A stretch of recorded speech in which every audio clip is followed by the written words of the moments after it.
जरूरत है।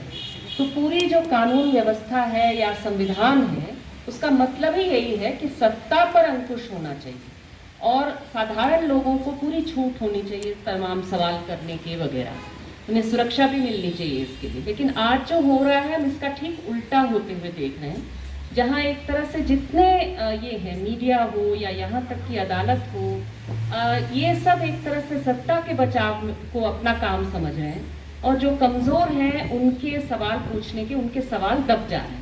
उनके सवालों को उठाने का एक जरिया हमारे इस अभियान के चलते भी हमने कोशिश की है। जो चार्टर में बात नहीं है लेकिन जुड़ा हुआ है इससे, कल की ही बात है, इसलिए मैं बस संक्षिप्त में रखना चाहती हूँ कि यूपी सरकार ने एक प्रपोजल दिया है कि हम कानून बनाएंगे, हम ऐसी एक निजी सेना किस्म का बनाएंगे जहां साधारण जो आम पब्लिक में से हम लोगों को चुनेंगे, उनके हाथ में हथियार देंगे और वे गिरफ्तारियां कर सकते हैं किसी की भी बिना पूछे, बिना कुछ भी किए। ये समझिए कि पहले से हमारे देश में इस तरह के कानून, armed forces special powers act जैसे कानून ये मौजूद हैं, जो बहुत ही गलत हैं, जिनके हटाने की मांगे हमारे इस चार्टर में भी हैं।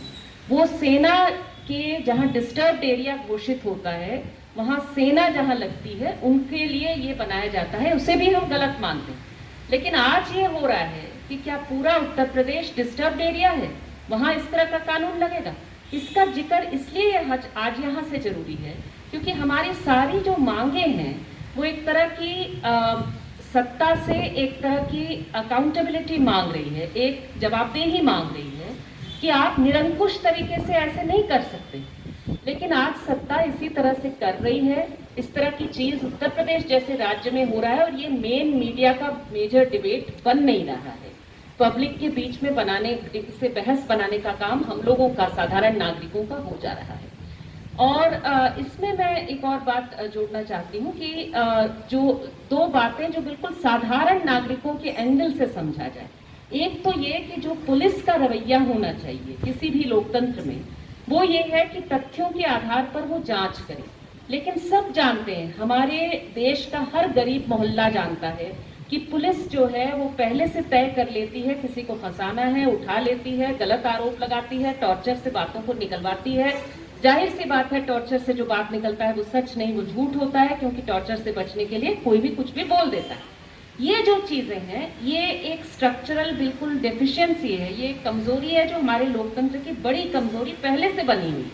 लेकिन आज के समय में हम इसे देख रहे हैं कि ये एक तरह से सब जगह और भी ज्यादा निरंकुशता बढ़ती जा रही है पुलिस की, जो दिल्ली राइट्स के इन्वेस्टिगेशन में भी नजर आ रहा है। उस पर मैं ज्यादा अभी नहीं कहना चाहती। लेकिन ये मैं कहूंगी कि इसके साथ साथ जेलों की जो स्थिति है वो भी लोकतंत्र से जुड़ा हुआ है कि जेलों के अंदर जो लोग हैं, खास करके उसमें महिला और ट्रांसजेंडर जो लोग होते हैं, उनके हालत ऐसे भी, इवन हमारे विमेन चाइल्ड डेवलपमेंट मिनिस्ट्री की एक रिपोर्ट है 2018 की, जिसने कहा है कि इनके हालात ज्यादा खराब होते हैं जेलों के अंदर, इनके लिए इंफ्रास्ट्रक्चर कुछ नहीं होता।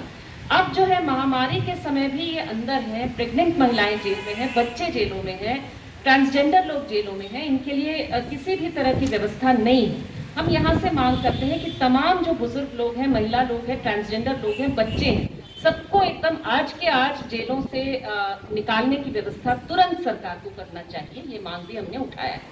बस इसके अलावा मैं बहुत संक्षिप्त में इन्हीं बातों को दोबारा दोहराऊंगी कि हमारे पत्रकारों पर हमले, कश्मीर में जिस तरह से पूरी तरह से लोकतंत्र का हनन है, उसे रोकने की बात, यूएपीए, एनएसए, पीएसए जैसे, आफ्स्पा जैसे जो काले कानून है, जो तानाशाही कानून है, उनको हटाने की मांग, उनका जो उपयोग हो रहा है इस समय सवाल उठाने वाले लोगों को बंद करने का, उस पर रोक, और भीमा कोरेगांव और दिल्ली दंगों वाले मामलों में एक इंडिपेंडेंट, बिल्कुल स्वतंत्र रूप से जुडिशियल इंक्वायरी की जरूरत है, उसकी मांग, ये हमने उठाया है।